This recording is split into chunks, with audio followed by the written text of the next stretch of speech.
నామములో మీ అందరికీ శుభములు తెలియజేస్తున్నాను. నిన్న మనం ఏం చూసాము అనంటే దేవుని రాజ్యమును గురించినటువంటి సువార్త ప్రకటించాలి అన్న విషయాన్ని చూసాం. నిన్న మనం ఏం చూసాము అనంటే మన ప్రభువుకు కలిగినటువంటి ప్రత్యక్షత, మన ప్రభు అయినటువంటి యేసు క్రీస్తుకు ఉన్నటువంటి ఈ పరిశుద్ధాత్మ యొక్క అభిషేకము ఏమిటి అనంటే, ఆయన ప్రభువు ఆత్మ నా మీద ఉన్నది, బీదలకు సువార్త ప్రకటించుటకై ఆయన నన్ను అభిషేకించెను, చెరలో ఉన్న వారిని విడుదలకును, గ్రుడ్డి వారికి చూపును కలుగునని ప్రకటించుటకును, నలిగిన వారిని విడిపించుటకును, ప్రభువు హితవత్సరము ప్రకటించుటకును ఆయన నన్ను పంపియున్నాడు అన్న విషయాన్ని మనం చూసాం. అదే దేవుని యొక్క లేకపోతే ప్రభు అయినటువంటి యేసు క్రీస్తు శరీరముగా పిలువబడినటువంటి మనము, ఆయన తల మీద ఆయన మనకు శిరస్సుగా ఉన్నాడు అన్నటువంటి సత్యమును ఎరిగినటువంటి మనము, ఆయనను అభిషేకించినటువంటి పరిశుద్ధాత్ముడు ఏ విశాల దర్శనము కోసం, ఏ విశాలమైనటువంటి దృక్పథం కోసం ఆయనను అభిషేకించాడో అదే అభిషేకపు నూనె, అదే అభిషేక తైలము సహోదరులు ఐక్యత కలిగి ఉండుట ఎంత మేలు, ఎంత మనోహరము. అది అహరోను తల మీద పోయబడి తన గడ్డము మీదుగా కారి తన చొక్కాయి అంచుల వరకు, అంటే మొత్తము శరీరాన్ని నింపేటటువంటి, మొత్తము శరీరాన్ని తడిపేటటువంటి పరిశుద్ధాత్ముని యొక్క అభిషేకమును గురించి మనం మాట్లాడుకుందాం. పరిశుద్ధాత్ముని యొక్క అభిషేకము కారణంగా మన ప్రభు అయినటువంటి యేసుక్రీస్తు తండ్రి కుమార పరిశుద్ధాత్ములుగా తను తాను బయలుపరుచుకున్నటువంటి ఏకదేవుని యొక్క ఈ ప్రణాళికను మనం అర్థం చేసుకునే ప్రయత్నం చేద్దాం. ఆ ప్రణాళికలో నువ్వున్నావు, ఆ ప్రణాళికలో నేను ఉన్నాను. ఆయన శరీరములో భాగముగా మనము ఆయన పనిని, ఆయన మనకిచ్చినటువంటి ఈ బృహత్తరమైనటువంటి కార్యాన్ని, ఆయన రాజ్య స్థాపనను గురించి మాట్లాడుకోబోతున్నాం. ప్రభు అయిన యేసు క్రీస్తు మరి మొట్టమొదటిసారిగా తన పరిచర్యలోనికి రావటానికి ముందు ఇదే లూకా సువార్త 4వ అధ్యాయంలో ఆయన అభిషేకం గురించి మాట్లాడుకున్నాం. ఈ 4వ అధ్యాయంలోనే 4వ వచనం నుంచి కనుక మనం చూసినట్లయితే ఆయన అంటున్నాడు, మొదటి వచనం నుంచి, యేసు పరిశుద్ధాత్మ పూర్ణుడై యోర్ధాను నది నుండి తిరిగి వచ్చి 40 దినములు ఆత్మచేత అరణ్యములో నడిపింపబడి అపవాది చేత శోధింపబడెను. ఆ దినములలో ఆయన ఏమీయూ తినలేదు. అవి తీరిన తరువాత ఆయన ఆకలిగొనగా అపవాది, నీవు దేవుని కుమారుడవైతే రొట్టె అగునట్లు ఆ రాతితో చెప్పుమని ఆయనతో చెప్పెను. అందుకు యేసు, మనుష్యుడు రొట్టె వలన మాత్రమే కాదు జీవించడు అని వ్రాయబడి ఉన్నదని వారికి ప్రత్యుత్తరం ఇచ్చెను. అప్పుడు అపవాది ఆయనను తీసుకొని పోయి భూలోక రాజ్యములన్నిటినీ ఒక నిమిషములో ఆయనకు చూపించి, ఈ అధికారమంతయు నీ రాజ్యముల మహిమని నీకిత్తునని అది నాకు అప్పగింపబడి ఉన్నది. అది ఎవనికి నేను ఇవ్వగోరుదునో వానికిత్తును, కాబట్టి నీవు నాకు మ్రొక్కితివా, ఇదంతా నీదగునని ఆయనతో చెప్పెను. నీ దేవుడైన ప్రభువుకు మొక్కి ఆయనను మాత్రమే సేవింపవలను అని వ్రాయబడి ఉన్నదని వాడికి ఉత్తరము ఇచ్చెను. పిమ్మట ఆయనను యెరూషలేమునకు తీసుకుని పోయి దేవాలయ శిఖరమునకు నిలబెట్టి, నీవు దేవుని కుమారుడవైతే అక్కడ నుండి క్రిందికి దూకుము, నిన్ను కాపాడుటకు నిన్ను గూర్చిన తన దూతలకు ఆజ్ఞాపించునని నీ పాదముప్పుడైనను రాతికి తగులకుండా వారు నిన్ను చేతులతో ఎత్తుకొందురు అని వ్రాయబడి ఉన్నదని వాడితో చెప్పాను. అందుకు యేసు, నీ దేవుడైన ప్రభువును శోధింపవలదు అని చెప్పబడి ఉన్నదని వానికి ప్రత్యుత్తరమిచ్చెను. అప్పుడు యేసు ఆత్మ బలముతో గలిలయకు తిరిగి వెళ్ళెను. ఆయనను గూర్చిన సమాచారము ఆ ప్రదేశమందంతటయు వ్యాపించెను. ఆయన అందరి చేత ఘనత నుండి వారి సమాజ మందిరములలో బోధించుచు వచ్చెను. పరిశుద్ధాత్ముడు ప్రభు అయిన యేసు క్రీస్తు యొక్క పరిచర్య, ప్రభు అయిన యేసు క్రీస్తు యొక్క రాజ్య విస్తరణను గురించినటువంటి సువార్త ప్రకటించడానికి ముందు ఆయనకు ఇచ్చినటువంటి తర్బీదు, ఆయనకు ఇచ్చినటువంటి అభిషేకం, ఆయనను నింపినటువంటి తన సన్నిధి, ఆయనకి ఇచ్చినటువంటి ప్రతి రంగములోనూ ఏ విధముగా ఆయన వాక్య బలము చేత సాతానును ఎదిరించాలి, వాక్య బలము చేత సాతాను యొక్క దుర్గములను పడద్రోయాలి, వాక్య బలము చేత ఈ దేవుని రాజ్యమునకు వ్యతిరేకముగా వచ్చే ప్రతి ఆలోచనను చెరపట్టి క్రీస్తు పాదాల దగ్గరికి, అంటే స్వయంగా తన పాదాల దగ్గరికి వాక్య బలము చేత తీసుకుని రావాలి అన్న విషయాన్ని నేర్పిస్తూ చెప్పినటువంటి మాట. మార్కు సువార్త 1వ అధ్యాయం మార్కు సువార్త 1వ అధ్యాయం ఇవే మాటలను అక్కడ మనం చూస్తాం. మరియు నీవు నా ప్రియకుమారుడవు, నీ యందు నేను ఆనందించుచున్నానన్న ఒక శబ్దము ఆకాశం నుండి వచ్చిన వెంటనే పరిశుద్ధాత్మ ఆయనను అరణ్యములోనికి త్రోసికొని పోయెను. ఆయన సాతాను చేత శోధింపబడుచు అరణ్యములో 40 దినములు అడవి మృగములతో నుండెను. మరియు దేవదూతలు అనుదినము ఆయనకు పరిచర్య చేయుచుండిరి. యోహాను చెరపట్టబడిన తరువాత యేసు కాలము సంపూర్ణమయ్యున్నదని, దేవుని రాజ్యము సమీపించియున్నదని మారు మనస్సు పొంది సువార్త నమ్ముడని చెప్పి దేవుని సువార్త ప్రకటించుచు గలిలయకు వచ్చాడు. 2 సందర్భాలలోనూ అదే మాటలు. కానీ లూకా ఒక సందర్భంలో ఇవ్వనటువంటి డీటెయిల్స్, ఇవ్వనటువంటి ఎక్కువ వివరాలు లూకా ఇస్తున్నట్లుగా మనం చూస్తాం. యేసుక్రీస్తు ప్రభువు ఆయన అభిషేకింపబడటానికి, ఆయన చెరలో ఉన్న వారిని విడిపించటానికి, గుడ్డివారికి కన్నులు ఇవ్వటానికి, బీదలకు సువార్త ప్రకటించటానికి, దేవుని రాజ్య సువార్త ప్రకటించటానికి, తన మసీహత్వాన్ని లేకపోతే తన క్రీస్తు తత్వాన్ని ప్రకటించుకోవటానికి వచ్చినట్లుగా దేవుని వాక్యము చెబుతా ఉంది. అయితే చాలాసార్లు ఈ యేసు క్రీస్తును క్రీస్తుగా మనకు పరిచయం చేసినటువంటి, ఈ లోకానికి ఇచ్చినటువంటి తండ్రిని గురించి మనం వింటాం. అలాగే ఈ లోకం కోసం తన ప్రాణాన్ని స్వచ్ఛందంగా పెట్టి స్వచ్ఛందంగా తీసుకున్నటువంటి కుమారుడు, ఆ రాజు గురించి మనం అప్పుడప్పుడు వింటాం. కానీ సువార్తలో, దేవుని రాజ్య సువార్తలో భాగమైనటువంటి, దేవుని రాజ్య సువార్తకు పునాది మరియు దేవుని రాజ్య సువార్తకు కొనసాగింపు మరియు దేవుని రాజ్యమును నిత్యత్వములో నిర్మించి తన తండ్రికి ఇచ్చేటటువంటి పరిశుద్ధాత్మను గురించినటువంటి మాటలు చాలా తక్కువగా సంఘములో వింటాం. కనుక ఈరోజు పరిశుద్ధాత్మ దేవుని గురించినటువంటి మాటలు కొన్ని మాట్లాడుకునే ప్రయత్నం చేద్దాం. బైబిల్ పరిశుద్ధాత్మ దేవుణ్ణి ఒక వ్యక్తిగా పరిచయం చేస్తుంది. ఒక వ్యక్తి అంటే అస్తిత్వం కలిగి ఉండాలి, స్పృహ కలిగి ఉండాలి, చేతన కలిగి ఉండాలి, ఆలోచన శక్తి కలిగి ఉండాలి, స్వయం నిర్ణయాలు చేయగలగాలి, భావనలు కలిగి ఉండాలి. అలాగే ఒకరితో ఒకరు సంబంధాలు చేసుకోగలిగినటువంటి సోషల్ లేకపోతే ఒకరితో ఒకరు సంబంధాలు చేయగలిగినటువంటి వ్యక్తిత్వం కలిగి ఉండాలి. దాన్నే స్వచిత్తం, భావనలు మరియు ఆలోచన దృక్పథం అని పిలవచ్చు. ఇలా అన్ని రకాలైనటువంటి ఒక వ్యక్తికి ఉండాల్సినటువంటి అన్ని గుణ లక్షణాలు పరిశుద్ధాత్మ దేవునికి ఉన్నట్లుగా బైబిల్ గ్రంథం మనకు తెలియజేస్తూ ఉంది. పరిశుద్ధాత్మని యొక్క కార్యకలాపాలు కనుక మనం చూస్తే, ఆయన మరి ఎఫెసీలకు రాసిన పత్రిక 2వ అధ్యాయం 18వ వచనం ప్రకారం దేవుని వద్దకు మార్గం సరళం చేస్తాడు, పరిచర్య నిమిత్తం అభిషేకిస్తాడని ఇంతవరకు మనం లూకా సువార్త 4వ అధ్యాయం 18వ వచనంలో చూసాం. అలాగే మనకు దేవుని రాజ్యము పట్ల నిబద్ధత ఉంది, దేవుని యేసు క్రీస్తు పట్ల నిశ్చయత ఉంది అన్నటువంటి మాటను రోమీలకు రాసిన పత్రిక 8వ అధ్యాయం 15వ వచనం ప్రకారం మనకు గుర్తు చేస్తాడు.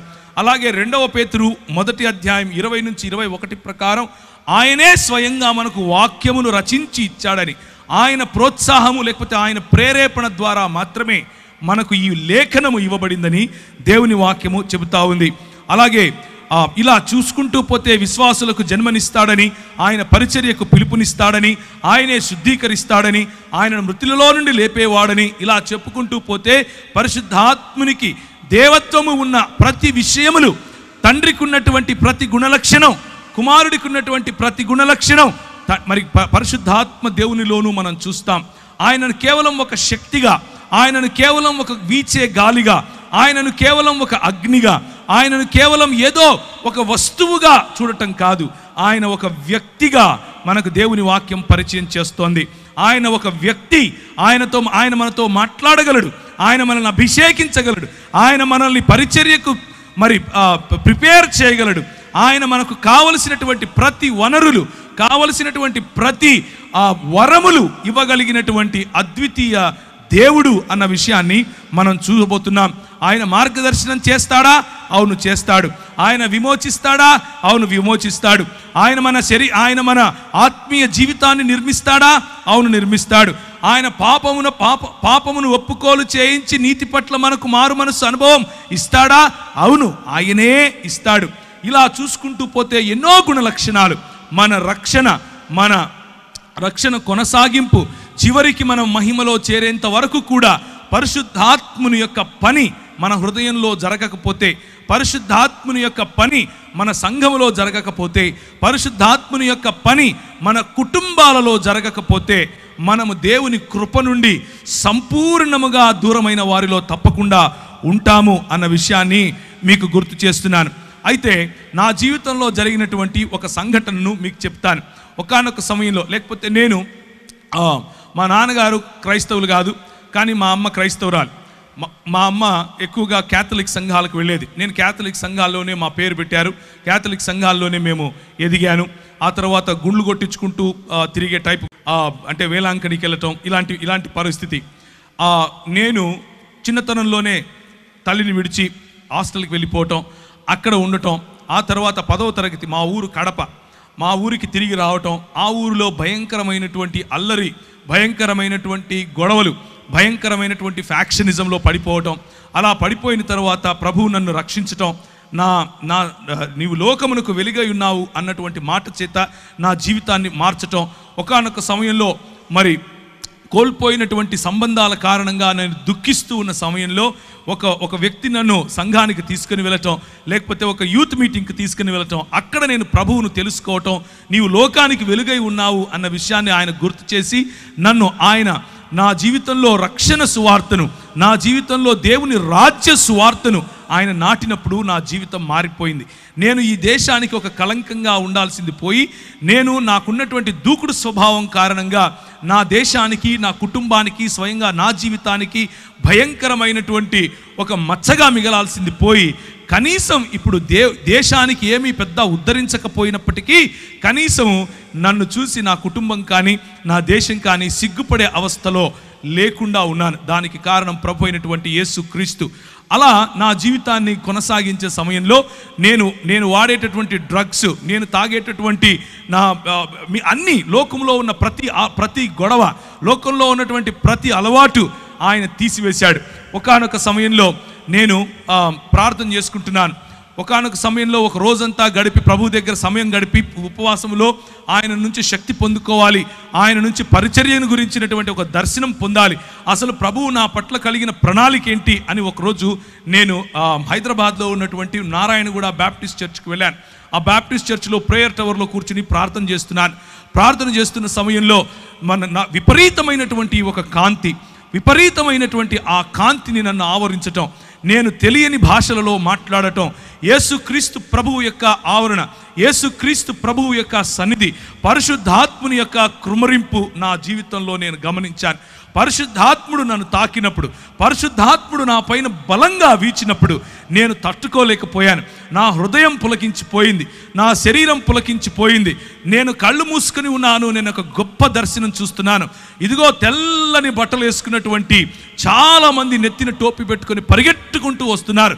ప్రభు అయిన యేసుక్రీస్తు తన చేతులు బారుగా చాల్చి నిలబడుకుని ఉంటే ఆయనలోనికి, ఆయన కౌగిలిలోనికి కొన్ని వేల మంది పరిగెట్టుకుంటూ వస్తున్నారు. ఆమోసు గ్రంథం ద్వారా ప్రభువు నాతో మాట్లాడాడు. ఆమోసు గ్రంథం ద్వారా ప్రభువు నాతో మాట్లాడి ఆయన నాకు వినిపించే విధంగా పరిశుద్ధాత్ముని యొక్క నడిపింపు. ఆయన అన్నాడు, నీవు ఇందోర్ అనే పట్టణానికి వెళ్ళాలి, నువ్వు చండీగఢ్ అనే పట్టణానికి వెళ్ళాలి, నువ్వు ఉదయ్పూర్ అనేటటువంటి పట్టణానికి వెళ్ళాలి. మరి దైవజనులు ఇప్పుడు నిలబడుకుని మాట్లాడుతూ, ఏమయ్యా ఉత్తర భారతదేశంలో చాలామంది అవసరం వెళ్ళరా అని అంటున్నాడు. అదే సంఘటన నాకు జరిగింది. 2000 సంవత్సరంలో భక్త సింగ్ గారు చనిపోయారు. ఆయనను తీసుకుని వెళ్తున్నారు.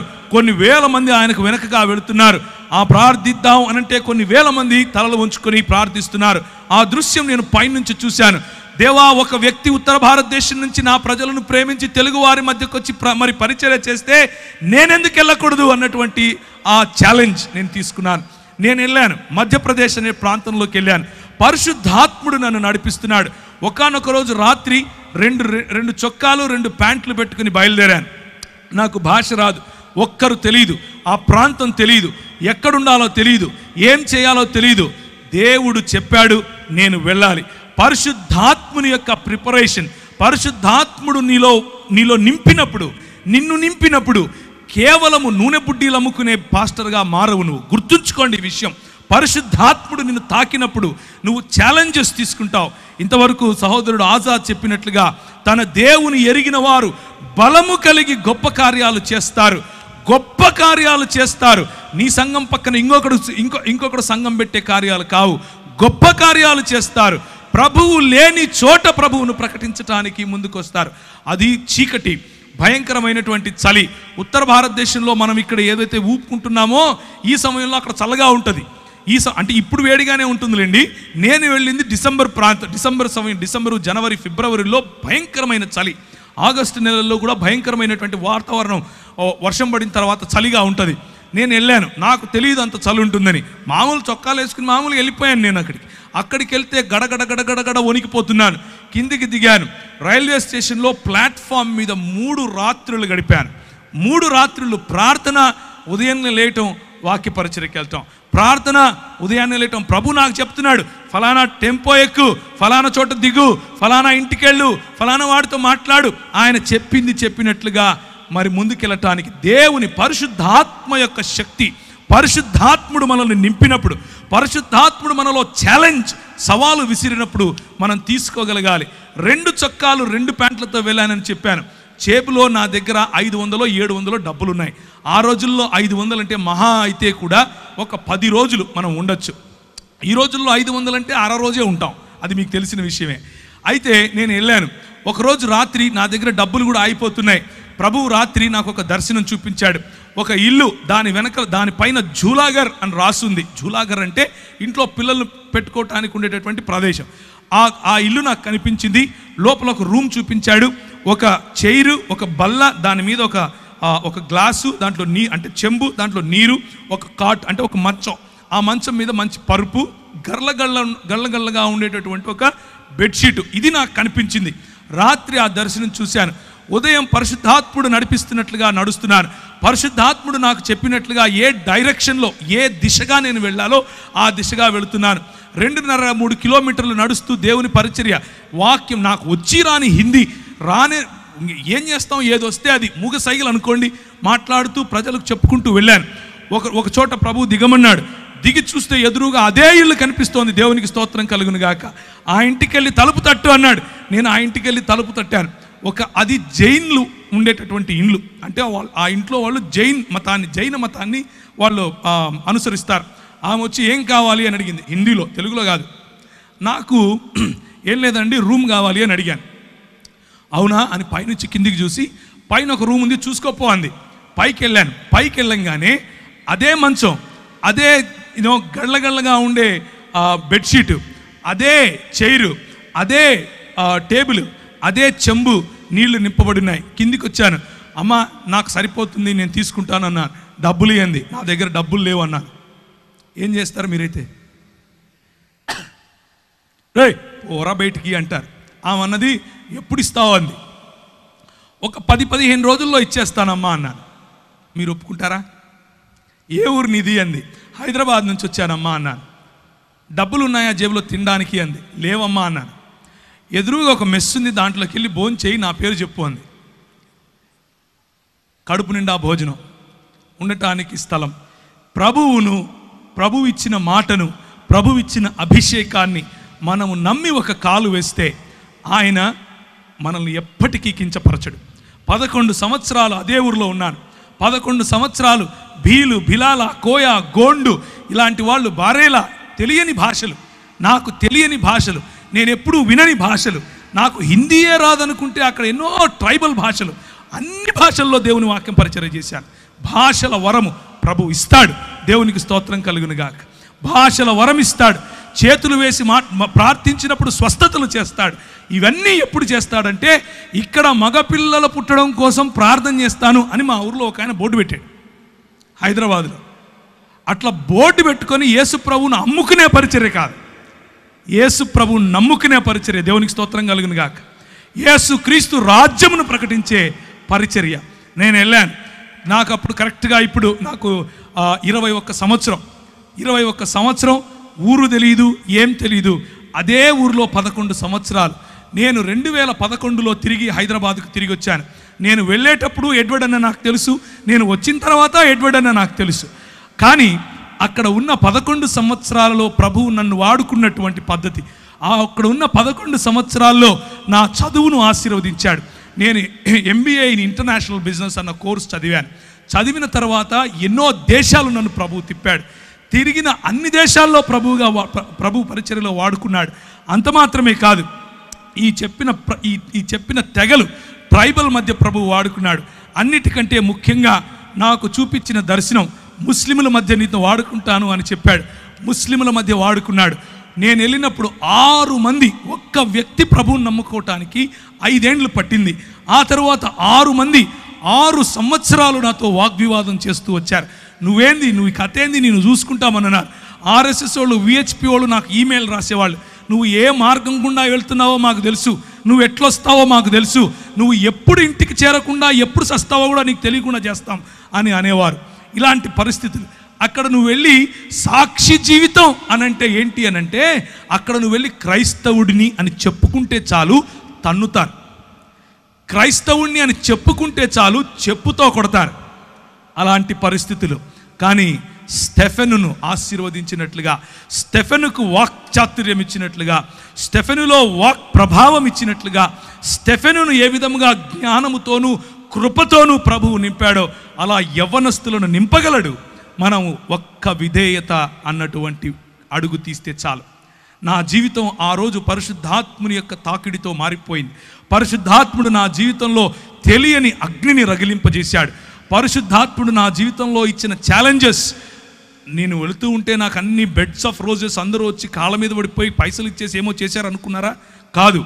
అడుగడుగు నా ఛాలెంజెస్, అడుగడుగు నా బలహీనతలు, అడుగడుగునా తెలియనటువంటి నేను ఎలా చేయాలి ఇప్పుడు అన్నటువంటి పరిస్థితి. కానీ ప్రభువు నమ్మకస్తుడు. ప్రభువు మనల్ని విడిచిపెట్టాడు. పిలిచిన పరిశుద్ధాత్ముడు మనల్ని విడిచిపెట్టాడు. మనల్ని అభిషేకించిన పరిశుద్ధాత్ముడు ఎక్కడెక్కడ నీకు ఏ ఏ పరీక్షలు పెడుతున్నాడో ఆ పరీక్ష ఉత్తీర్ణుడైనటువంటి మరుక్షణం తన ప్రత్యక్షతనిస్తాడు. ఒకానొక రోజు కృంగిపోయాను, భయంకరంగా కృంగిపోయాను. ఏం చేయాలి ప్రభువా? ఎలా నాకు డ్రై లైఫ్, మొత్తం ఎడారి అనుభవం, ఏమీ లేదు, ఖాళీ అయిపోయాను, నేను ఏం చేయాలి ఇప్పుడు అంటూ మోటార్ సైకిల్ నడుపుకుంటూ వస్తున్నాను. ఒక పెద్ద హోర్డింగ్ రాసి ఉంది, అడ్వర్టైజ్మెంట్. అందులో అంటే ఒక న్యూస్ పేపర్ వాళ్ళ అడ్వర్టైజ్మెంట్ అనమాట. అందులో ఉంది ఎక్స్పాండ్ యువర్ హరైజన్స్ అని ఇంగ్లీష్లో రాశారు. అంటే నీ సరిహద్దులు విశాలపరచుము అన్నటువంటి మాట. ఇది ఎక్కడో విన్నానే అని అనుకున్నాను. న్యూస్ పేపర్ వాడు బైబిల్ చెప్తున్నాడు ఏంటి, అది కూడా మధ్యప్రదేశ్లో, అది కూడా క్రైస్తవులం అంటే ఓ భయంకరమైనటువంటి వివక్ష. అలాంటి చోట ఇంత పెద్ద హోర్డింగ్ ఎవరు పెట్టారు? ఇంటికెళ్ళి ఎక్కడుంది ఆ వాక్యం అని చూశాను. ఎబ్బేజు చేసిన ప్రార్థనను ప్రభువు చూపించాడు. నా సరిహద్దులను విశాలపరచుము అని ఆయన చేసినటువంటి ప్రార్థన నాలో ఒక అగ్నిని తిరిగి ప్రభు ఇవ్వటానికి ఆ వాక్యం సహాయపడింది. నేను ఎందుకు ఈ మాటలు చెప్తున్నాను అనంటే, పరిశుద్ధాత్ముడు రియల్, పరిశుద్ధాత్ముడు నిజమైనటువంటి దేవుడు. పరిశుద్ధాత్ముడు మనతో మాట్లాడగలడు. పరిశుద్ధాత్ముడు మనల్ని తాకగలడు. పరిశుద్ధాత్ముడు మనకు శక్తినివ్వగలడు. కొంతమంది పరిశుద్ధాత్ముని పేరట చేసే గారడీల కోసం మీరు ఆయనను నిజమైన దేవుణ్ణి మర్చిపోకండి. కొంతమంది చేసే గారడీల కారణంగా పరిశుద్ధాత్ముని వెక్కిరింపులకు పాలవుతున్నాడు. కానీ నిజానికి ఆయన నీతిని న్యాయమును జరిగించు దేవుని రాజ్య స్థాపనకు నిన్ను వాడుకోగలడు. ఒకానొక రోజు 2003 నుంచి 2005 ప్రాంతాల్లో రాజస్థాన్ మరియు మధ్యప్రదేశ్ బార్డర్స్లో కొన్ని ఊర్లు ఉన్నాయి, నీమచ్, మందసౌర్ అనే ఊర్లు. ఆ ఊర్లలోకి మమ్మల్ని ప్రభువు నడిపించాడు. అక్కడ ఉన్నటువంటి అతి ప్రాముఖ్యమైన సమస్య ఏమిటి అని అంటే, ప్రజలు వాళ్ళ ఇంట్లో ఆడపిల్ల పుడితే చాలా సంతోషిస్తారు, గంతులు వేస్తారు, నాట్యాలు చేస్తారు. ఎందుకబ్బా అని అనుకుంటే, దేవి పుట్టింది, మా ఇంట్లో దేవి పుట్టింది అని అంటారు. ఏంటి ఇంతకు దేవి పుట్టింది అంటున్నారు? ఇంతకు మంచి సంస్కృతి ఎక్కడి నుంచి వచ్చింది వీళ్ళకి మన దేశంలో అని అనుకున్నాం. కానీ నిజమేంట్రా అని చూస్తే, ఆ అమ్మాయి 12 ఏళ్ళు వచ్చిన తరువాత, మొట్టమొదటిసారి పుష్పవతి అయిన తరువాత వాళ్ళ సొంత నాన్న, వాళ్ళ సొంత అన్న పోయి వీళ్ళ మధ్యలో పింపులుగా పనిచేసి, అంటే బడవలుగా పనిచేసి ప్రజలను, కస్టమర్లను పట్టుకొస్తారు ఈ అమ్మాయికి. ఇది ఆ సంస్కృతి, ఈ విష సంస్కృతి. ఏంటి ఈ విష సంస్కృతి అని అంటే, నువ్వు ఈ కులంలో పుట్టావు, నీ పనే నీ ఒళ్ళు అమ్ముకోవటం, 12 ఏళ్ళు దాటంగానే నీ ఒళ్ళు అమ్ముకొని తీరాలి అని చెప్పి నేర్పించినటువంటి సంస్కృతి. ఆ సంస్కృతిలో మేము అక్కడ ఉన్నటువంటి గవర్నమెంట్ అధికారుల దగ్గరికి వెళ్ళాం, కొంతమందిని కలిసి. అయ్యా, మరి ఇలాంటి బాచడా మరియు బేడియా అనే సమాజాలు ఉన్నాయి, వారి మధ్య వెలుగు లేదు, వారి మధ్య విద్య లేదు, వారి మధ్య పడుపు వృత్తి ఉంది, తెలియనటువంటి రోగాలు, సెక్షువలీ ట్రాన్స్మిటింగ్ డిసీజెస్ ఎన్నో వస్తున్నాయి, ఎలా చెయ్యాలయ్యా అని అంటే ఆయన అంటాడు, అది వారి కర్మ. ఏంటది? కర్మ. నీకెందుకయ్యా? ఏ దేశం నుంచి వచ్చావు నువ్వు? ఏ రాష్ట్రం నుంచి వచ్చావు నువ్వు? వాళ్ళకు నిధులు మేమెందుకు ఇవ్వాలి? అది వాళ్ళ వృత్తయ్యా, వాళ్ళు సంపాదించి ట్యాక్సులు కడతారు మాకు అంటాడు.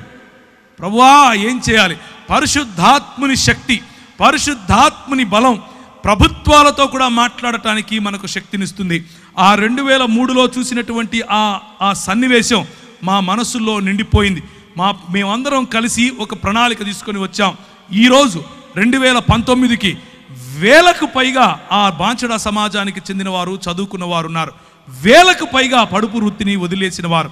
వారి మధ్యలో స్కూళ్ళు స్థాపించాం, వారి మధ్యలో ఆలయాలు స్థాపించాం, వారికి పరిశుద్ధాత్మ దేవుణ్ణి పరిచయం చేశాం. పరిశుద్ధాత్మ దేవుడు కొంతమందికి అయితే వారిలో ఉన్న భయంకరమైన రోగాలు, నువ్వు సస్తావు, నువ్వు బ్రతకవు అని డాక్టర్లు చెప్తే చెయ్యి వేసి ప్రార్థన చేస్తే ప్రభు వారిని లేపాడు. స్త్రీలు, చిన్నపిల్లలు వెళ్ళి ప్రార్థన చేస్తే వారికి స్వస్థత. ఇలాంటివి ఎన్నో కార్యాలు పరిశుద్ధాత్మ దేవుడు బోర్డు పెట్టుకొని అమ్ముకోవాల్సిన అవసరత లేకుండా చేయగలిగినటువంటి గొప్ప దేవుడు పరిశుద్ధాత్మ దేవుడు. ఆయన 3 రకాలుగా ప్రభు అయిన యేసు క్రీస్తుకు మరి అపవాది చేసినటువంటి పరీక్షలో గెలవటానికి అధికారం, లేకపోతే గెలవటానికి సామర్థ్యాన్ని ఇచ్చాడు. మొట్టమొదటిది వాక్యపరమైనటువంటి ఆన్సర్ ఏమిటి అని అంటే, నీకున్న ఆధారం ఏంటి? నాకున్న ఆధారం భోజనం. నీకున్న ఆధారం ఏంటి? భౌతికపరమైనటువంటి ఆశీర్వాదం. భౌతికంగా నీకు రొట్టెలిస్తాను, భౌతికంగా నీకు ఇల్లిస్తాను, భౌతికంగా నీకు కావలసిన ప్రతి అక్కర తీరుస్తాను, నీ అక్కర్లన్నీ తీర్చడానికి నేను ఆధారంగా ఉంటాను, నువ్వు వస్తావా అని యేసుక్రీస్తు ప్రభువును శోధిస్తే, ప్రభువు పరిశుద్ధాత్ముని శక్తి, పరిశుద్ధాత్ముని తోడు కారణంగా ఆయన అంటాడు, నా ఆధారం దేవుడు మాత్రమే. నీ రొట్టెలతో నేను బ్రతకను, దేవుని నోట నుంచి వెలువడే ప్రతి వాక్యము చేత నేను బ్రతుకుతాను. దేవునికి స్తోత్రం కలుగును గాక. I will defeat you with the power of the Holy Spirit. I will defeat you with the power of the word of God. దేవుని యొక్క వాక్యపు శక్తి చేత, దేవుని యొక్క పరిశుద్ధాత్ముని శక్తి చేత నీ ఆధారాన్ని నేను తీసి పారేస్తాను, ఎందుకంటే నా ఆధారం దేవుడు అని చెప్పాడు. రెండవ పరీక్ష యేసు ప్రభువుకు పెట్టినది ఏమిటి అని అంటే ఆరాధన అన్నటువంటి పరీక్ష. ఆరాధన అన్నటువంటి పరీక్షను కూడా ప్రభు అయిన యేసు క్రీస్తు అనంటే అంకిత భావం ఎవరికి చూపిస్తావు నువ్వు? నాకు మొక్కు చాలు అని అన్నాడు. ప్రభు అంటాడు, నా అంకిత భావం నా తండ్రి అయినటువంటి దేవునికి మాత్రమే నేను ఇస్తాను, నేను ఆయనకు మాత్రమే ఇస్తాను, నేను ఆయన మాత్రమే అనుసరిస్తాను. దేవుని వాక్యపు శక్తి, పరిశుద్ధాత్ముని యొక్క శక్తి అపవాదిని ఓడగొట్టింది. ఆయనకిచ్చినటువంటి మూడవ పరీక్ష ఏమిటి అని అంటే అధికారం. నీకు నేను అధికారం ఇస్తాను, ఇదిగో చూడు, సర్వ ప్రపంచము నా దగ్గరే ఉంది, ఈ ప్రపంచం పైన నేనే అధికారిని, నీకు ఈ అధికారం ఇచ్చేస్తాను, నువ్వు నా దగ్గరికి రా.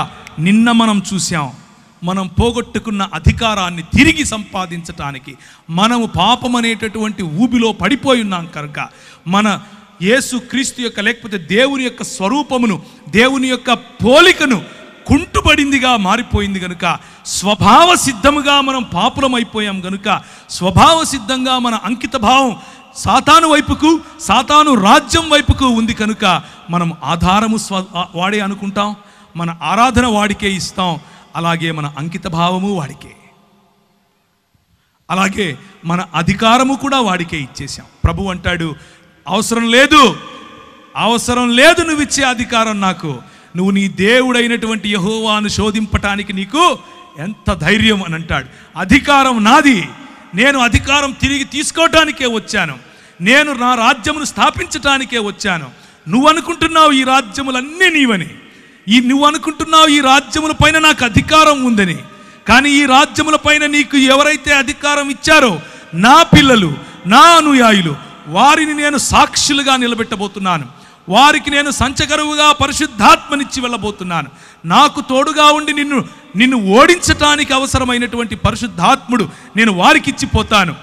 నీవు నీ దేవుడైనటువంటి యెహోవాను శోధించటానికి నీకు అర్హత లేదు అని కొట్టి పారేశాడు. ఇది దేవుని రాజ్య సువార్త. దేవుని రాజ్య సువార్త ఈరోజు ప్రకటించబడుతున్నట్లుగా వేరొక యేసు కాదు, ఈరోజు ప్రకటింపబడుతున్నట్లుగా వేరొక ఆత్మ కాదు, ఈరోజు ప్రకటింపబడుతున్నట్లుగా వేరొక సువార్త కాదు.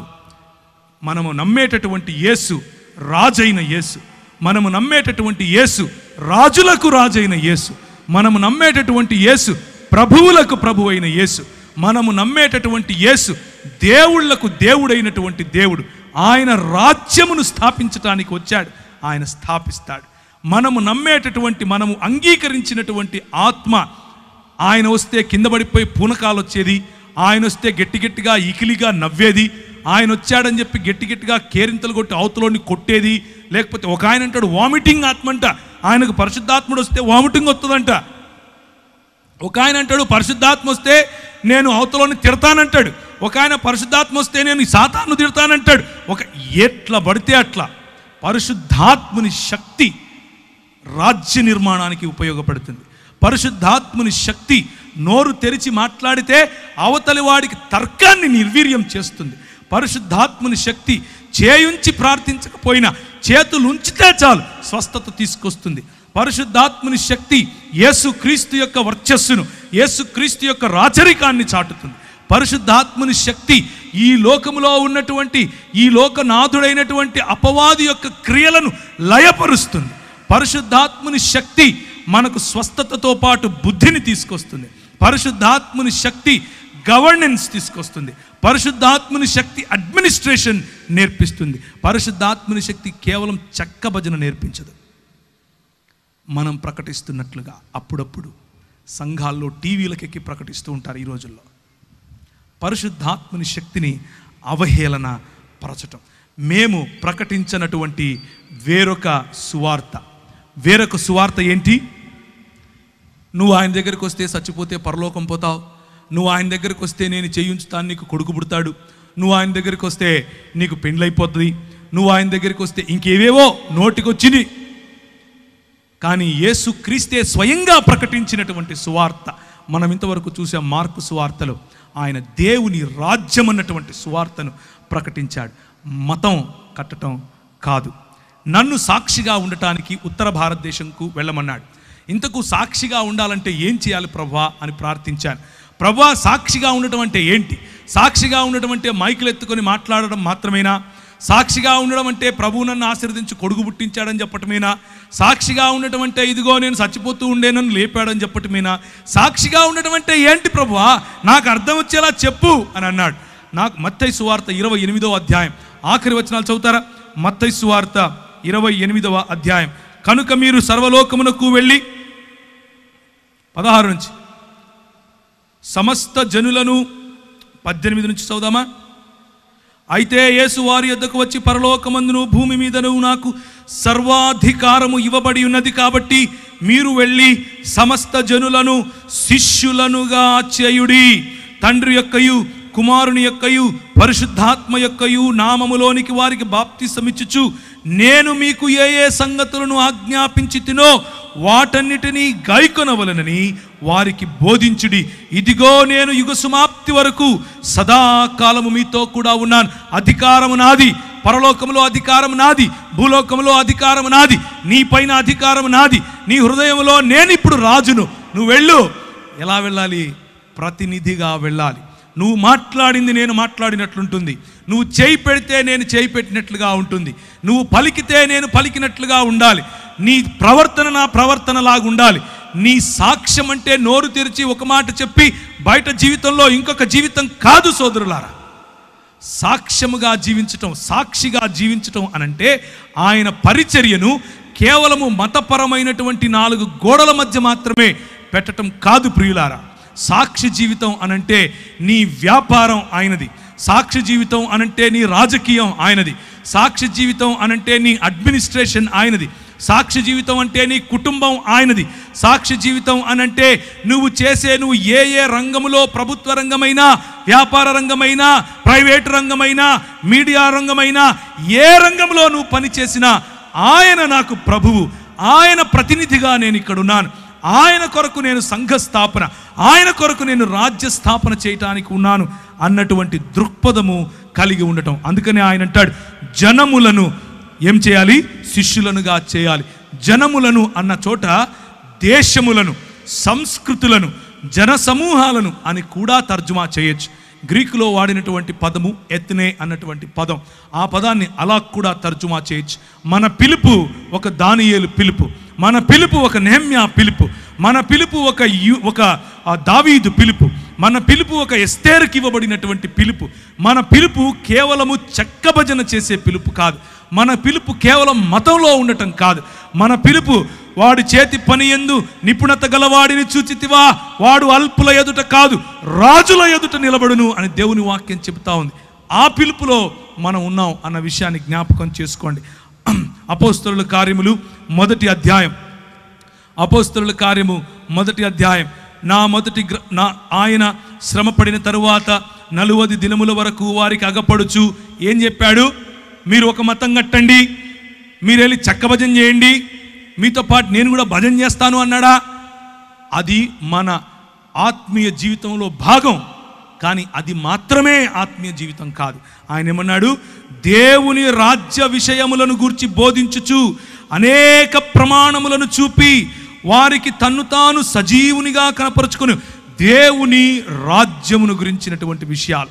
రాజ్యములో రాజు ఉంటాడు, రాజ్యములో సైన్యం ఉంటుంది, రాజ్యములో రాజుకు ప్రతినిధులు ఉంటారు, రాజ్యములో వనరుల వితరణ ఉంటుంది, రాజ్యములో వనరుల కేంద్రీకరణ ఉంటుంది, రాజ్యములో ఎకనామిక్స్ ఉంటాయి, రాజ్యములో సోషల్ సైన్సెస్ ఉంటాయి.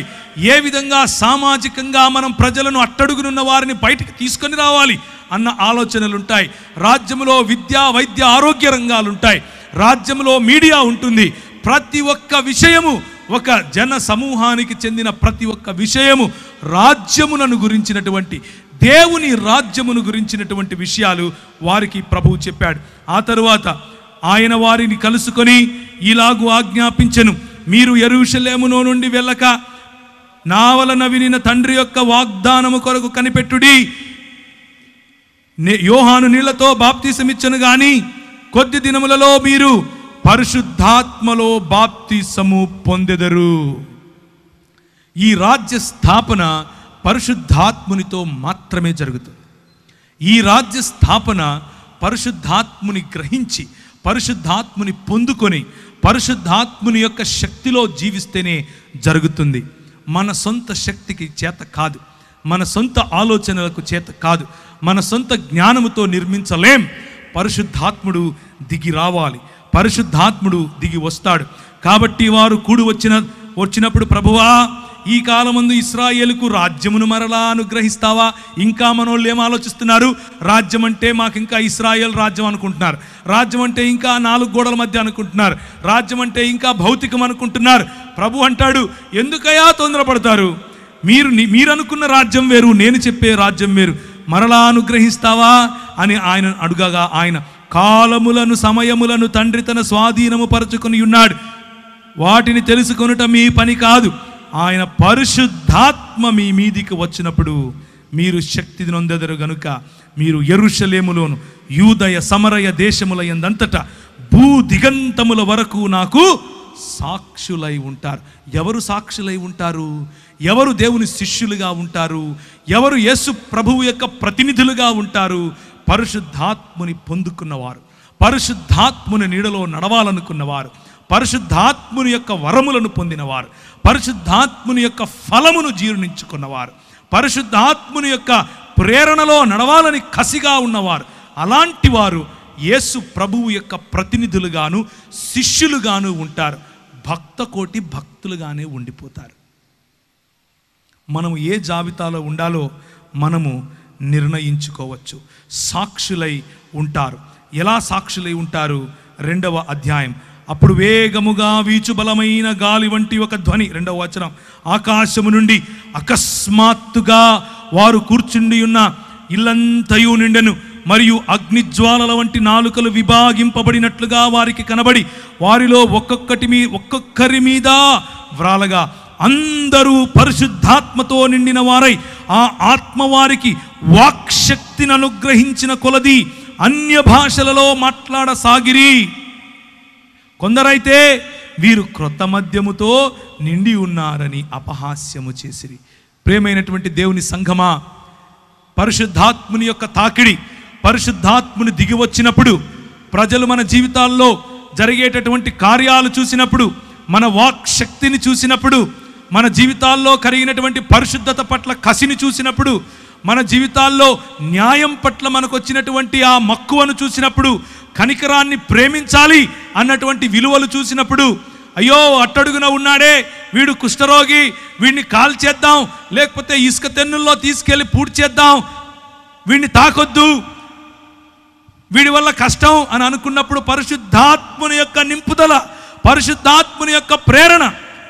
ఒక విలియం కేరీ గారికి వాడిని హత్తుకోమని చెప్పింది. ఒక గ్రాహం స్టెయిన్స్ గారికి వాడిని ఎత్తుకొని ఇంటికి వెళ్ళమని చెప్పింది. తీసుకుని వెళ్ళారు. పరిశుద్ధాత్ముని యొక్క శక్తి కుష్ఠరోగాన్ని సైతం జయించగలదు. కేవలము చేయి ఉంచి ప్రార్థించటమే కాదు, చేత్తో అన్నం పెట్టగలదు, వాడి పుండ్లను తుడవగలదు, వాడి కట్లు కట్టగలదు. ప్రజలు చూసి అనుకుంటారు వీడు తాగొచ్చాడు అనుకుంటారు, బుద్ధి లేదు వీడికి అనుకుంటాడు. ఏం చదువుకున్నాడు, ఏం చేస్తున్నాడు, ఎక్కడుండాలి, ఎక్కడికి వచ్చాడు, వారికి అర్థం కాదు. లోకానికి ఈ విలువలు అర్థం కావు. లోకానికి ఈ విలువలు ఎందుకు అర్థం కావు అనంటే, అన్నీ విడిచి సంపాదన మీద పడురా, లోకాన్ని దేశాన్ని దోచుకోరా అని లోకం నేర్పిస్తే, నీ సంపదను విడిచి, నీ వనరులను వితరీకరించి, నీ వనరులను వికేంద్రీకరించి, నీ వనరులను పంచిపెట్టి నీ ప్రజలను ప్రేమించు అని ప్రభువు చెప్తాడు. హత్తుకోలేని వారిని హత్తుకోమంటాడు, చూడలేని వారిని చూడమంటాడు. అదే నీ పిలుపు అని అంటాడు. 36వ వచనం, మీరు సిలువ వేసిన ఈ యేసునే దేవుడు ప్రభువుగాను క్రీస్తుగాను నియమించాడు. మొట్టమొదటి సువార్త ఏంటా సువార్త? మీకు పుల్లలు పుడతారు, మీకు కార్లు కొనిస్తాడు యేసు ప్రభు, ఇదా? కాదు. ప్రభువుగా దేవుడు నిర్ణయించాడు, ప్రభువుగా దేవుడు ప్రకటించాడు, ప్రభువుగా క్రీస్తుగా దేవుడు నియమించాడు. ఇది సువార్త. ఆ రోజు ఏం జరిగింది? అనేక మహత్కార్యములు, సూచక క్రియలు. 41వ అధ్యాయం. అప్పుడు ప్రతి వానికి భయము కలిగెను, మరియు అనేక మహత్కార్యములను సూచక క్రియలను అపోస్తలుల ద్వారా జరిగెను. విశ్వసించు వారందరూ ఏకముగా కూడి సువార్త జరిగిన చోట దేవుని రాజ్యము స్థాపింపబడుతుంది. ఆ దినమున 3000కు పైగా ఆ దినమున ప్రభువును పొందారు. కాబట్టి అతని వాక్యము అంగీకరించిన వారు బాప్తిస్మము పొందిరి. ఆ దినమున ఇంచుమించు 3000 మంది చేర్చబడ్డారు. ఒక్కసారిగా 3000 మంది బాప్తిస్మము పొంది దేవుని రాజ్య స్థాపనగా ఆనాడు పరిశుద్ధాత్ముడు దిగి వచ్చిన కారణంగా, పరిశుద్ధాత్ముని యొక్క శక్తి చేత మాట్లాడిన మాటల కారణంగా 3000 మంది దేవుని రాజ్యములో భాగస్థులైపోయారు. వారి ఆధారం దేవుడయ్యాడు, వారి అధికారం దేవుడయ్యాడు, వారి యొక్క ఆరాధన యేసుక్రీస్తు అయ్యాడు. కనుకనే దేవుని రాజ్య స్థాపన జరిగింది. దేవుని రాజ్య స్థాపన జరిగినప్పుడు వారికి వచ్చినటువంటి ప్రేరణ ఏంటి? దేవుని రాజ్య స్థాపనలో మీ ఇల్లు కొల్లగొట్టింది మా ఇంట్లో పెట్టుకుంటాను, నా దగ్గరకు వచ్చి ఫోటో తీసుకొని 10,000 ఇవ్వండి, నా ప్రోగ్రాంకి 20,000 ఇవ్వండి, నీకు లైట్లు పెట్టుకొని అడుక్కుంటాను, మీ గొలుసులు వేయండి, మీ ఉంగరాలు వేయండి, ఇదా వాళ్ళు చేసింది? కాదు. చూడండి ఏం చేశారు. అపోస్తలుల ద్వారా జరిగింది. ఏం జరిగింది? విశ్వసించిన వారందరూ ఏకముగా కూడి తమకు కలిగినదంతయు సమిష్టిగా ఉంచుకొనిరి. సమిష్టి అనేటటువంటి వనరుల కేంద్రీకరణ, సమిష్టిగా ఉన్నటువంటి బల కేంద్రీకరణ, సమిష్టిగా ఉన్నటువంటి మానవ వనరులు, సమిష్టిగా ఉన్నటువంటి ఆర్థిక వనరులు, సమిష్టిగా ఉన్నటువంటి పరిశుద్ధాత్మ వరములు. ఇది దేవుని రాజ్య కార్యము.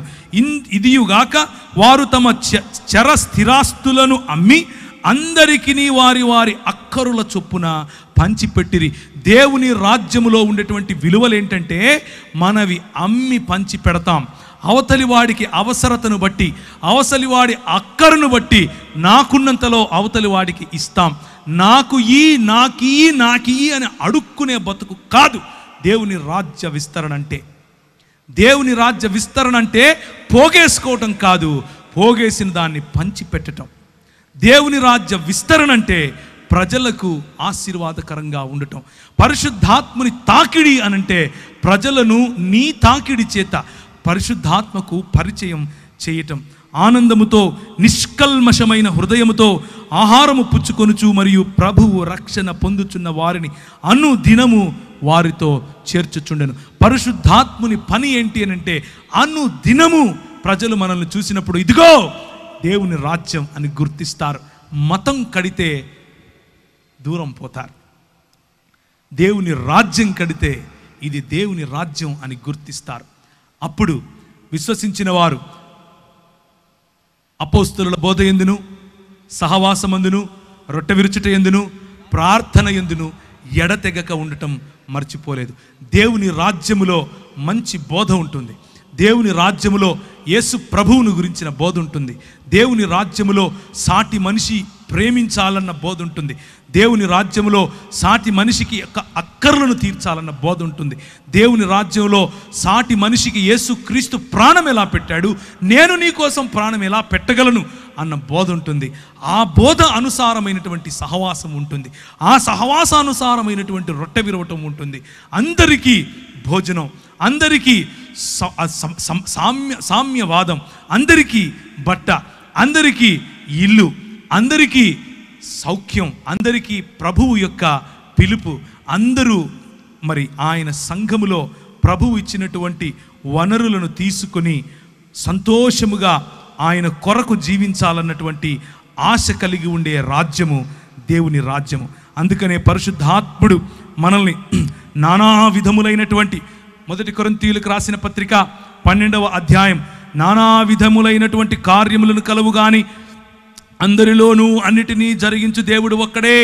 ఆయన అందరి ప్రయోజనము కొరకు ప్రతివానికి ఆత్మ ప్రత్యక్షత అనుగ్రహింపబడుచున్నది. ఎలయనగా ఒకనికి ఆత్మ మూలముగా బుద్ధివాక్యము, మరి ఒకనికి ఆత్మను అనుసరించు జ్ఞానవాక్యము, మరి ఒకనికి ఆత్మ నుండే విశ్వాసము, మరి ఒకనికి ఒక్క ఆత్మ వలననే స్వస్థపరచు వరము, మరి ఒకనికి అద్భుత కార్యములు చేయు శక్తి, మరి ఒకనికి ప్రవచన వరము, మరి ఒకనికి ఆత్మల వివేచన, మరి ఒకనికి నానావిధ భాషలను మరి ఒకనికి భాషలకు అర్థము చెప్పు శక్తియు అనుగ్రహింపబడి ఉన్నది. ఇదంతా మనం తీసుకొచ్చి ఏం చేశాం? మతములో పెట్టేశాం. ఆ భాషలు మాట్లాడతాను నేను, కానీ ఎక్కడ?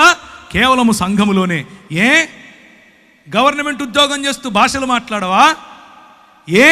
బుద్ధివాక్యముని గవర్నమెంట్ ఉద్యోగంలో చేసే ఆ ఆఫీసులో చెప్పవా? ఒక ఆఫీసర్కు బుద్ధివాక్యం కావాలంటే నేను వచ్చి చెప్తానా, నువ్వు చెప్తావా?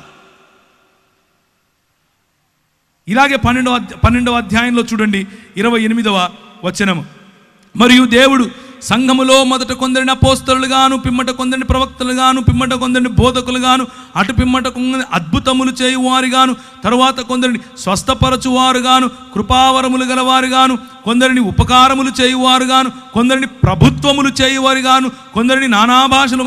ప్రభుత్వములు చేయాలి, ఉపకారములు చేయాలి. ఇవన్నీ కేవలం ఎక్కడ చేయాలి? దేవుని యొక్క సంఘము అంటే 4 గోడలని మనం నిర్ణయించేశాం. దేవుని యొక్క సంఘం అంటే యేసు క్రీస్తు రాజ్యం. దేవుని సంఘం అంటే మనము 4 గోడల మధ్యకు వచ్చి చేసేటటువంటి ప్రతి ఆదివారపు కూడిక మాత్రమే కాదు. దేవుని సంఘం అంటే యావత్ ప్రపంచములోనూ క్రైస్తవ సంఘం ఎక్కడెక్కడైతే యేసు క్రీస్తును, ఆయనకే అంకిత భావం, ఆయనే మా ఆధారం, ఆయనే మా ఆరాధన అని ఎవరైతే జీవిస్తున్నారో వారందరూ సమిష్టిగా రాగలగటం, వారందరూ సమిష్టి వనరులను జతపరచగలగటం, వారందరూ సమిష్టిగా ఎక్కడెక్కడైతే ఆయన రాజ్య విస్తరణ జరగలేదో అక్కడక్కడ కొందరు కాపరులుగాను, అక్కడక్కడ కొందరు అపోస్తలులుగాను, అక్కడక్కడ కొందరు భాషలు మాట్లాడేవారు గాను, అక్కడక్కడ కొందరు ప్రవచనములు చెప్పేవారు గాను, అక్కడక్కడ కొందరు అద్భుత కార్యములు చేసేవారు గాను, అక్కడక్కడ కొందరు మరి ప్రభుత్వములు చేసేవారు గాను, అలాగే మంచి కార్యములు ఉపకారములు చేసేవారు గాను ప్రభువు పంపించాడు. అలా కాదా మన దేశంలోనికి పరిశుద్ధాత్ముని యొక్క వరము తీసుకుని రాబడింది? అలా కాదా మన దేశంలోనికి వేరే దేశాలలో పరిశుద్ధాత్ముని అనుభవిస్తున్న, పరిశుద్ధాత్ముని యొక్క తాకిడిని అనుభవిస్తున్న వారు ఇంట్లోనే కూర్చుని ఇది చాలే 4 గోడల మధ్య మతం కడదాం అని అనుకుంటే సరిపోయేదా? మన దేశానికి వచ్చారు. మన దేశంలో ఉన్నటువంటి తోమా గారు మొదలు పెడితే ఇప్పటి వరకు కొన్ని లక్షల మంది వారి ప్రాణాలను ప్రాణార్పణాలుగా పోశారు. పరిశుద్ధాత్ముడు మనల్ని అభిషేకించినప్పుడు ఛాలెంజెస్ తీసుకుంటాం. పరిశుద్ధాత్ముడు మనల్ని అభిషేకించినప్పుడు కేవలము మన టాలెంట్స్ 4 గోడల మధ్య కాదు, సంత వీధులలో చాటుతాం, రాజుల ఎదుట చాటుతాం. దానియేలు నీకంటే నాకంటే దుర్భరమైన పరిస్థితి, ఒక దాసుని లాంటి పరిస్థితి. దానియేలు దాసుడిగా వెళ్ళాడు. తినటానికి లేదు, ఉండటానికి లేదు. దిగంబరులుగా దాసులకు ఎలా పెడతారో తెలుసా? పుట్టగోసిలాగా కేవలం ఇది మాత్రమే కప్పుతారు, మిగిలిందల్లా వాళ్ళు ఖాళీగానే ఉండాలి. అలాంటి దాసత్వంలోనికి వెళ్ళిన దానియేలును ఎక్కడ తీసుకుని వెళ్ళాడు ప్రభువు? 4 గోడల మధ్య మతం కట్టడానికి తీసుకెళ్ళాడా? దాసత్వములో దాసునికి ఏ హక్కు లేని దేశములో రాజుకు బుద్ధి చెప్పటానికి తీసుకెళ్ళాడు. మేనే టెకేలు ఫార్సిన్ అని చెప్పగలిగాడు. ఎలా చెప్పగలిగాడు? పరిశుద్ధాత్మ శక్తి, పరిశుద్ధాత్మ నింపుదల, పరిశుద్ధాత్ముని యొక్క ప్రేరణ, పరిశుద్ధాత్ముడిచ్చినటువంటి ధైర్యం. కేవలము 4 గోడల మధ్య మాట్లాడుకోవటం కాదు, ప్రపంచములో రాజుల ఎదుట మాట్లాడగలగటం, ప్రపంచములో లోక నాయకుల ఎదుట మాట్లాడగలగటం. నా ప్రజలు వారిని చంపటానికి వేసినటువంటి ఈ స్కీమ్ ఇది, వాళ్ళని చంపటానికి వీలు లేదు, వారి కోసం ఇదిగో ఈ ఫలానా వాడు వారికి వ్యతిరేకంగా ఒక పన్నాగం పన్నాడు అని చెప్పటానికి ఒక ఎస్తేర్ కావాల్సి వచ్చింది. పరిశుద్ధాత్మని శక్తి రాజు ఎదుట నిలబడింది, ధైర్యంగా మాట్లాడింది, వ్యూహంతో ముందుకెళ్ళింది. వ్యూహం ఎక్కడి నుంచి వచ్చింది? పరిశుద్ధాత్ముడు ఇచ్చాడు. లేదండి 4 గోడలు కట్టుకొని లోపలే ఉంటామండి, అక్కడే పరిశుద్ధాత్ముడు వస్తాడండి. రాజు దగ్గరికి ఎలా వస్తాడండి? గవర్నమెంట్ ఉద్యోగం చేసేవాడికి ఎలా వస్తాడండి? వ్యాపారంలో పరిశుద్ధాత్ముడు ఎలా పనిచేస్తాడండి? ప్రియమైనటువంటి క్రైస్తవ సంఘమా, పరిశుద్ధాత్ముని డబ్బాలో పెట్టడానికి నువ్వెవడు, నేనెవడు? ఆయన నాకు రైల్లో మాట్లాడాడు, ఆయన టెంపో ఎక్కుతూ ఉంటే మాట్లాడాడు, ఆయన సంచేసుకుని ఆకలి అవుతుంది ప్రభు అంటే ఫలానా చోటుకెళ్ళి తినరా అన్నాడు. పడుకోవటానికి ప్లేస్ లేదు ప్రభు అంటే రాత్రి ఒక కళ చూపించి నాకు ఫలానా చోటుకి వెళ్ళన్నాడు. అలాంటి పరిశుద్ధాత్మ దేవుణ్ణి డబ్బాలో పెట్టి నీ కేవలం ఇక్కడికి వస్తేనే ఆయన తాకుతాడు, కేవలం ఇక్కడికి వస్తేనే ఆయన మాట్లాడతాడు. What are we trying to do? పరిశుద్ధాత్ముడు దేవుడు, ఆయన తాకిడి బలంగా ఉంటుంది. ఆయన మనల్ని తాకినప్పుడు మన జీవితాల్లో మార్పు కలుగుతుంది. ఆయన మనల్ని తాకినప్పుడు మనకు వచ్చే ఒకే ఒక కసి, ఒకే ఒక లోపల నుంచి రగిలే అగ్ని ఏమిటి అని అంటే యేసు క్రీస్తు రాజ్యం. యేసు క్రీస్తు రాజ్యం ప్రకటింపబడాలి. యేసు క్రీస్తు రాజ్యం నా వ్యాపారంలో ప్రకటింపబడాలి, నా గవర్నమెంట్ ఉద్యోగంలో ప్రకటింపబడాలి, నా రాష్ట్రపతి దగ్గర ప్రకటింపబడాలి, నా రాజ్యంలో ఈ దేశంలో ఉన్న ప్రతి అధికారి దగ్గర ప్రకటింపబడాలి, ప్రతి కుటుంబంలో ప్రకటింపబడాలి, ప్రతి మీడియా ఛానల్లో ప్రకటింపబడాలి. ఇలా చూసుకుంటూ పోతే ప్రతి రంగములోనూ యేసు రాజ్యము రావాలి. కేవలము మతంలోనే కాదు. ప్రియమైనటువంటి దేవుని సంగమా, ఆయన మనల్ని అద్భుతములు చేసేవారిగా పిలిచాడు. ఆయన మనల్ని స్వస్థపరిచేవారిగా పిలిచాడు. ఆయన మనల్ని కృపావరముల చేత నింపి పిలవగలడు. ఆయన మనల్ని ఉపకారములు చేసేవారిగా పిలుస్తున్నాడు. ఆయన మనల్ని ప్రభుత్వములు చేసేవారిగా పిలుస్తున్నాడు. ఆయన మనల్ని ప్రవక్తలుగా పిలుస్తున్నాడు. నేను ఒక సాఫ్ట్వేర్ కంపెనీ ఉంది నాకు. నా కంపెనీలో ఒక 30 మంది పనిచేస్తారు. ఈరోజు నేను 2 షర్ట్లు 2 ప్యాంట్లు తీసుకుని వెళ్ళానని చెప్పాను. నేను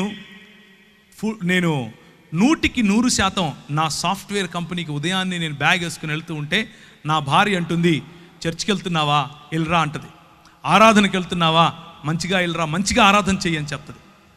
నేను వెళ్ళి పని చేసే నా సాఫ్ట్వేర్ కంపెనీ కూడా దేవుని రాజ్యములో ఉపయోగపడాలి. దేవుని రాజ్యము అది.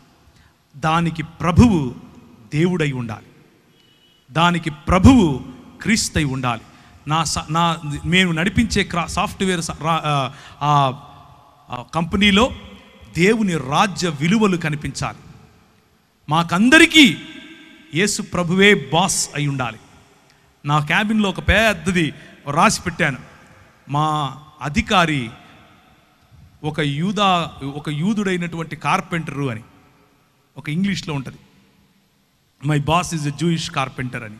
అది పెట్టాము అక్కడ. ఎందుకు అని అంటే నేను అధికారి కాదు, దేవుడు అధికారి. నా ఉద్యోగం, నా సంపాదన, దాంట్లో 10 రూపాయలు ఇచ్చేస్తాను, 100 రూపాయలు సంపాదించి నా పని అయిపోయింది అని చేతులు దులుపుకొని వెళితే భక్తుడు అంటారు. 100 రూపాయలు ఇదిగో ప్రభువా నువ్వు నాకు ఇచ్చావు. పరిశుద్ధాత్ముని పొందిన వాడు ఏం చేస్తాడు తెలుసా? దేవుని రాజ్యం కోసం ప్రతి పైసా ఖర్చు పెడతాడు.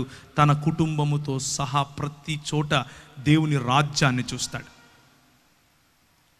నా కారు నీది, నా ఇల్లు నీది, నా జీవితము నీది, నా శరీరము నీది, నా మనస్సు నీది, సంపూర్ణముగా పానార్పణముగా పోయబడతాను.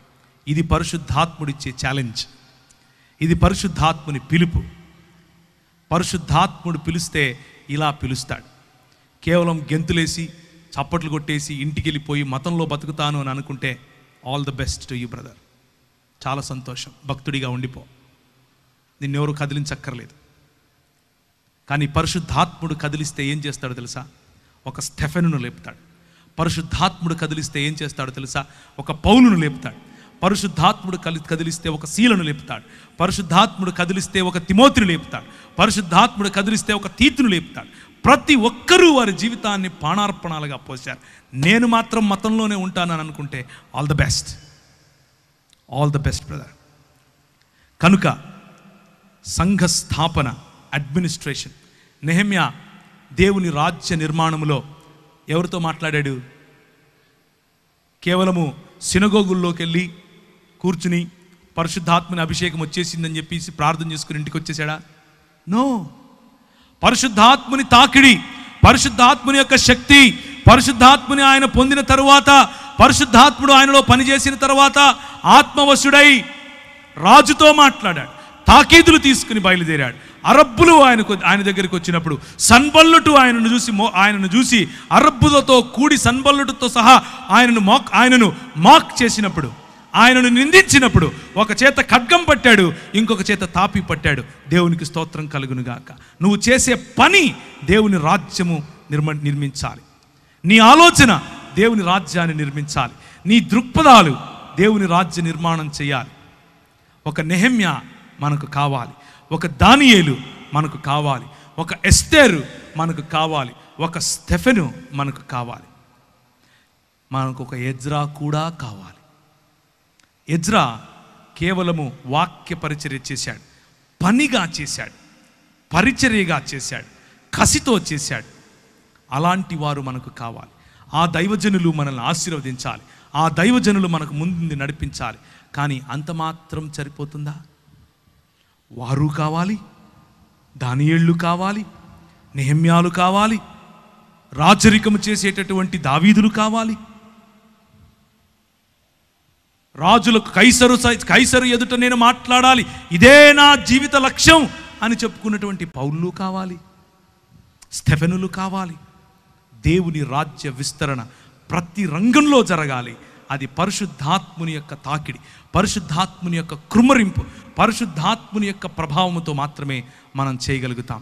దయచేసి తలలు ఉంచండి, దేవుని వైపుకు చూద్దాం.